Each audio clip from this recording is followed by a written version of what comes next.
Hello teacups, what's brewing? Welcome back to the channel. Thank you as ever for being here. We've had not one, not two, but three pieces of content from Foodie over the last day-ish.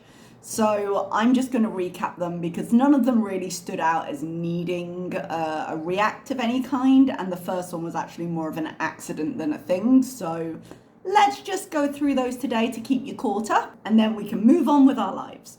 So we start with Canada Chat Bees, which is 6 minutes filmed with about 3 pixels in the wrong orientation because she is a professional YouTuber. Goes back to the car because her stand is there, and I thought her stand was broken, so I don't see what good that's going to do, but her arm's just getting tired holding it up. She tries to show off her new sweater she got for Christmas. All I can really see is that it's red in parts. It might be like a shawl rather than a sweater, I'm not sure.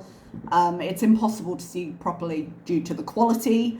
And she says we're seeing all her skin texture because the filters don't work in the sunlight. And then she sits down and says, oh, they don't work here either. I took a picture of what we were actually seeing, so who the hell knows. And then she says she'll leave because she can't rotate the camera and she needs to find better reception or what have you. And that's the end of that 6 minutes. So then we have another one called Live Again, which I'm guessing was a continuation once she had found somewhere else she could settle. So as she's waiting for people to file in, she's like, I want to get to 100K, hurry up, I'm here to entertain you, which seems like a lie. But I have a sudden flashback to that song by Robbie Williams, Let Me Entertain You. It was popular when I was a kid. If you are a Brit of a certain age, you will remember it from high school-ish. She says, you guys are here for the tea. There's no tea. That's the problem. She pretends to be super happy that a reactor, probably Pulpy, I think, given the timing, found her too boring to watch. And she starts doing a really immature song and dance, chanting, because I'm not a mess. Darling, you're camped out in your mother's living room, having gone to the ER because you're not taking your diabetes medicine to try and cut the line for weight loss surgery, potentially waiting out the time until you can successfully obtain another tourist visa to return to your maybe, maybe not fake husband in Kuwait. I assure you, you are a mess. However, you are not as entertaining a mess as you used to be. She then says, not a super mess, right? And please refer to my previous statement. Someone asks how many poutines she's eaten, and she says, shh. So apparently at least one more since the last we saw her. And says she was kind of sad and then backtracks and says, no, I like being boring, and chants about it again because that's endearing. Seemingly forgetting that her livelihood depends on people watching her, as much as she would like to throw that back in our faces with our full-time jobs off of YouTube. People ask who her favourite reactors are, and she gets a little bit evasive saying, oh, I don't really know who they are, which is lies and nonsense, particularly as she then advertises Salah's new reaction to some reactors. She definitely doesn't watch though, you guys. Now, it turns out that the reactions was to garlic bread and FFG, so obviously she can't say they're my favourites. That wouldn't be an accurate description, but if we looked at the amount of watch time she gives them, I wonder. Someone in the chat asks, why are you leaving sooner than expected? And immediately she denies it. She goes, I'm not, and then goes, oh yes, I am. She's so used to lying at this point.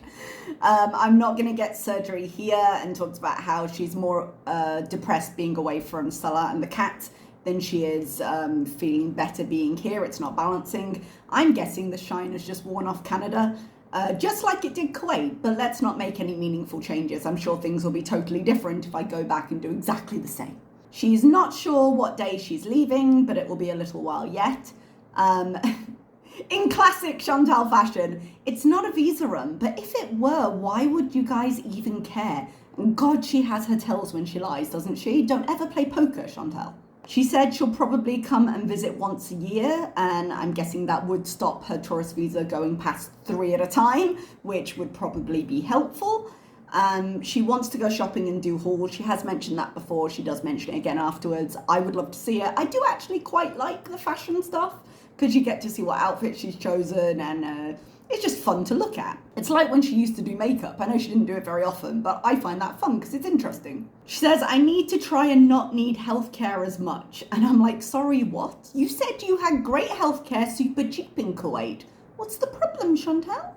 I realise the crappier free Canadian healthcare, free when you don't pay your taxes, might be too slow for your needs, but you're completely covered in Kuwait according to you. Someone asked why can't Salah come to Canada, and he has to apply for a visa. She was very impulsive. She wanted to go to Canada and book me and then sort of catches herself and says, I started looking at flights. So it sounds like Salah booked the flight for her, because again, she doesn't have a bank account there, so I don't know if she would have been able to do it herself. But maybe he contributed towards the cost, or maybe this is still all coming from the money she transfers to herself. Who knows at this point, but it would have been a pretty penny, especially over Christmas. She says that expats can get universal healthcare. Yes, expats can. They just have to pay once a year. No, they pay once a year to be able to access the public system. And if they're residents, I believe they also have to pay extra if they have to go to specialists or whatever. So that's not you're covered, that's okay, you can play. We won't get into this again for the moment because it seems pointless, but we have gone into it before. She says she'll be in both places for a while. She's addicted to Salah, because of course she is, and she misses him too much. He is in the chat, by the way, and he has been in the chat every time she's been live.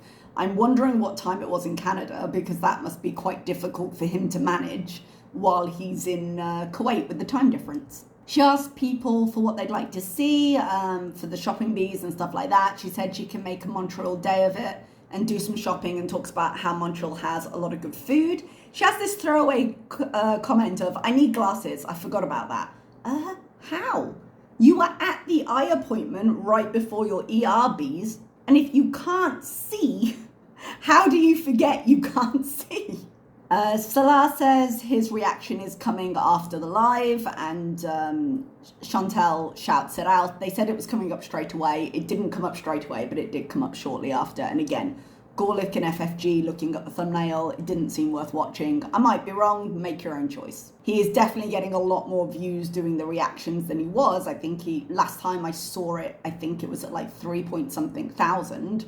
But personally, I wouldn't want to encourage it. She's probably written half of it anyway, so it's really not going to be that entertaining. They both have a way of trying way too hard to be cool, and their understanding of what reactors do and why it entertains people isn't necessarily based in truth. So they think it's just trying to cram every insult they can into things, and it doesn't work for them because they're trying too hard. There's no natural flow to their work. And so it sounds insincere, and that's true even when they're not reacting. When you get Chantal trying to give these travel vlogs and things, there's no real connection to an experience, and it makes it difficult to watch.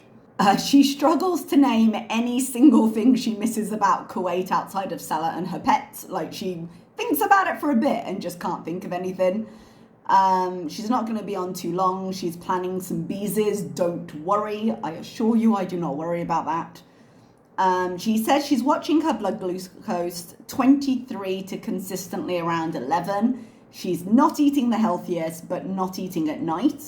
But then also admits she had a slip the other night, that's for sure, which I am reading into as binged her face off. So that all sounds very promising. I'm not changing my behaviors, and the behaviors I was attempting to restrain, I'm slipping on. And she does admit later it was kind of a binge. She says, we're going to look into weight loss surgery in Kuwait. Can you imagine? And we'll see how much it is. I don't think she's going to do this at all. A quick Google tells me on average approximately between 10 and 15,000 USD. But that's not counting any extra costs for her being super high risk, and doesn't discount all the other conversations we've had around this in terms of doctors not being willing to take on her case and her not being compliant. Paying privately is faster, but still requires all of the pre-op. Someone says, don't get the surgery, and she says she probably won't, but that they're going to see. I don't see that moving forward in Kuwait at all. I might be wrong, but I don't see it. Someone suggests, oh guys, I choked on my coffee. Someone suggests a fundraiser stream for surgery in Mexico, and she has the sheer brass balls to say she doesn't like to ask people for money to fund her lifestyle. Never mind the cameos, the super chats or the I cry for food and shelter when her power went off for 12 hours, the I will kiss Pete's for $20 requests. She doesn't like to ask people, it makes her feel icky.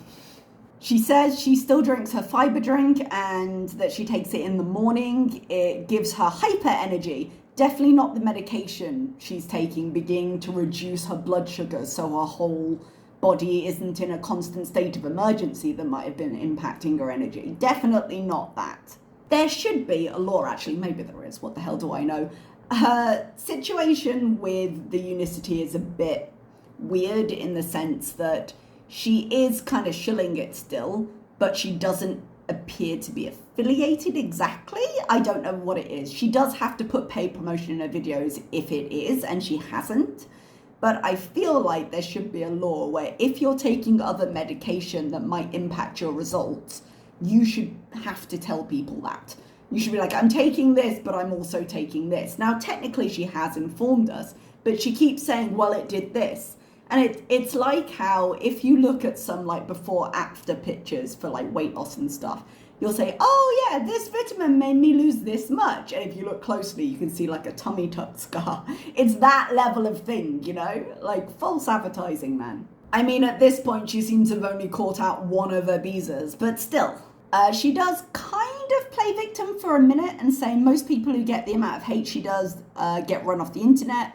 But she's happy because she has her Biza army and it's worth it to make content for you guys. Remember that next time you block all comments and rage out on the community tab, and next time you say, oh, I'd never do this if I wasn't getting paid. Don't get me wrong. If I were in her situation, I wouldn't be doing it if I got paid, but it's not like she's got much in the way of options. She goes on a small rant about peas on a hot chicken sandwich and something about 1,000 Pound Sisters, but I don't watch the show, so I was a little bit lost. There's some general chat and someone asks what Salah would have to do to meet up with her, and she admits that she doesn't know. Or it might have been meet up with her in America maybe, and she was like, not sure. She says she's uncancelable, and I don't particularly care about that, but, you know, tell it to your diabetes, yeah? Then, slightly hilariously, tells us that her TikTok is currently suspended. Apparently they gave her a bunch of strikes about something and she doesn't give a crap, even if you delete my account, so whatever. Chantal, the uncancelable Soro. Even though she doesn't care, it makes her mad, and she doesn't even know why they did it, so she doesn't know why that's happened. Don't they usually send an email telling you these things? She then says she's got to make some kind of messaging thing for people who message me. If only there were services online for that through some kind of social media. Speaking of, wasn't she directing her one Unicity person to ask, like to say, oh, I'll be in contact with you the whole time, message me through TikTok? Yeah, if she wants to sell more of that, she is really going to need to. Not that she's taken that seriously, but there we go. She says that the pills make her nauseous randomly and the sun is annoying her, so she's going to go. And that's the end of that live. We're doing well. On to winter road trip. This was a pre-recorded travel vlog. Lucky us. Again, there were some bits in it, but it wasn't all that much. I just want to keep you up to date. She had a weird cameo ad that was hand-drawn the way her skits are about petulant petunia. It was very whiny. She had soup and crackers. It looked like some kind of pasta soup, and obviously white crackers from the same diner as she went to before.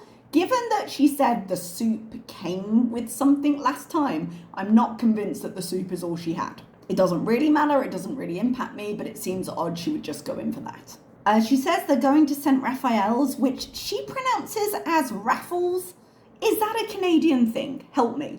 I obviously do not have much in the way of religious education. I went to a Roman Catholic primary school, but the only reason I did that is because it was one of the feeder schools to be able to take an exam to go to a grammar school. And so I went there so that we could go to the next place if I passed the exam. So my parents were not religious. I did not spend a lot of time in churches, but I feel like it's St. Raphael's. If I'm wrong, if it's a local thing, please feel free to correct me. But right now, St. Raffles just makes me think she's going to the tombola, and if she picks out a ticket that ends in 0 or 5, she's going to win a crappy bottle of wine that someone donated. She reads some website, I'm assuming. She goes on to like a voiceover and she has to be getting the info from somewhere about the burnt out church that's there. It's 20 kilometers away and it's like a small farming town. She goes back into voiceover mode with the scenery as she's driving. She loves the bucolic beauty. She definitely wrote that herself, you guys. This is the kind of vocabulary she uses. There's more driving scenes, a shot of her reading a sign for the grist mill and telling us she loves driving through small towns. More driving scenes, shows her arrival at St. Raphael, which has a quote saying, "I will carry you," which might be asking a bit much even from God. The church actually looks really well cared for a ruin, and given that it's been nominated as a historical site, I guess they are careful with the upkeep. When she said it was a burnt out church, I was expecting more of a ruin, but it looked very well cared for.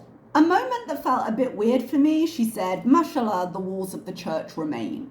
I don't know why that struck me as a bit odd, but just thanking God in your religion that the place of worship of a rival religion remained just seemed a bit odd. I'm not saying that Islamic people can't ever visit a church. I'm not saying you can't appreciate architecture and history. It just hit me weird. Now, I myself have appreciated the beauty of a mosque time and again, so I get it from a certain perspective, but it was odd for me. She says it's closed, so we can't go in. I don't understand why we're here then. Like, if you're doing a travel vlog and it's closed because of Christmas and you're going to be here for a while, wait the day and go when it's open. Why on earth would you come when it's closed? I don't understand that as a choice. Or maybe she just didn't check and was like, oh crap. She reads a sign in French and pokes her camera through the gate. Like I said, this seems a poorly planned trip, which is shocking, I know. I think she's just remembered she's got 4 days until the end of the month and it's like, oh, let's get as many videos out, which is why we got 3 this particular day, before it goes on to her February paycheck as well. Because basically anything she films during this month, they then process for like 3 weeks and she gets paid on the 21st of next month. So anything past the 1st of January is going to go on to February's paycheck. She's filming and a man goes past and she says hi and then there's a cut and she goes up to the church and she tells us the story of this later, but I don't know why she's telling the story because she seems to lose it a few minutes in and then try and bring it back. So she tells the story of a man who was walking towards her. They greeted each other. They chatted a minute. She was awkward. She didn't know what to say, but they small talked for a while. Feels weird to use that as a verb. They engaged in small talk for a while, and it reminded her a little of her grandfather. She tells us sometimes people will record or vlog at tourist sites, and I am shocked to hear this is a thing. Gets a little bit introspective and is like, vlogging is a new art and it's a new media, and I watch more of that than TV. TV is fine, but you know, the production values of Foodie are clearly higher, which I don't actually think. I'm being a little bit mean there. I don't think that was the point she was making. Like, I do think it's a new media. I do think you can get amazing things online, but I think she might be overselling her particular brand of content. When you look at our corner of the internet, I don't think that's it. I wouldn't go as far as to call this art. She says it's fine for her to be there because she's here as a historical site. She's not praying or anything. And yes, I do see that perspective, but I'm still left feeling the way I feel. She's happy she got sweaters and will take us on shopping bees. She gets lots of questions about does she miss Kuwait and does she love Canada and being in Canada? And the answer is yes to both. She's had this conversation a few times now, and I think we'll have it a few more because she's going back and forth on what she should do long term. But I do think she's pretty much given up on Canada now because it's going to be so much longer and so much more expensive than I think she was expecting. Because no matter how she goes back to Kuwait, it's going to be easier for her to give the money to Salah and for them to live somewhere than it will be for her to find her own place in Canada. Now, eventually, her luck in Kuwait is going to run out and she's not going to be able to stay long term, like rest of her life long term, the way she seems to say she will. So she's going to have to figure this out at some point, but God knows she's not one for learning. She says the weather is in her blood and it's her weather, even though she did nothing but complain about it before she left, and how she hates the sun and she wants to live at night, but she also hates the cold and doesn't want to be in Canada in the winter. She says it's nearly New Year and she hopes we've all got our resolutions that we will never do. She says that the problem isn't that we don't decide on them, but that we don't do them. And then she corrects herself and she's like, oh, well, for me anyway. And I'm like, yeah, for you anyway. Don't get me wrong. People have resolutions go to the wayside all the time. My resolution last year, although I didn't call it one, I called it just a goal for the year, was to sort out my finances. And I did that. So how dedicated you are to your goals are down to personal investment. But I'm glad she corrected herself, because there are moments when she realizes, no, I am not a normal example, and then she tries to move on. Speaking of which, though, do you have any goals for 2024? Mine are more financial at the moment, but I'd be interested in hearing it. I am going to put up a couple of videos on my other channel. I filmed the intro earlier, and I just need to do the voiceover part now for like reflection on my 2023 goals. I would like, actually, Chantal to reflect on 2023. She's not massively good at looking back at her content. She's uncomfortable doing it, and I understand why she's uncomfortable doing it, because she doesn't like to face the things she actually does. But I think she should start a new thing where the beginning and end of every year, she, whichever way you want to look at it, she puts out some goals for the new year and reflects on the old one. Not either or, both. Because I wanted to be able to get to the end of the year and be like, okay, and how did I do and what were my plans? Because that's the part she never does. She's always got good ideas that she wants to move forward with and never looks back as to why they didn't work. I think it would be an interesting exercise, and I think it would be useful for her. And that is all I have for you today. So that was quite a quick one, but I hope I got you caught up. And as I say, please do tell me down below what your resolutions or goals or general reflections on 23 and going into 24 are. I'd love to hear them. Thank you so much, and I'll see you next time. Bye-bye.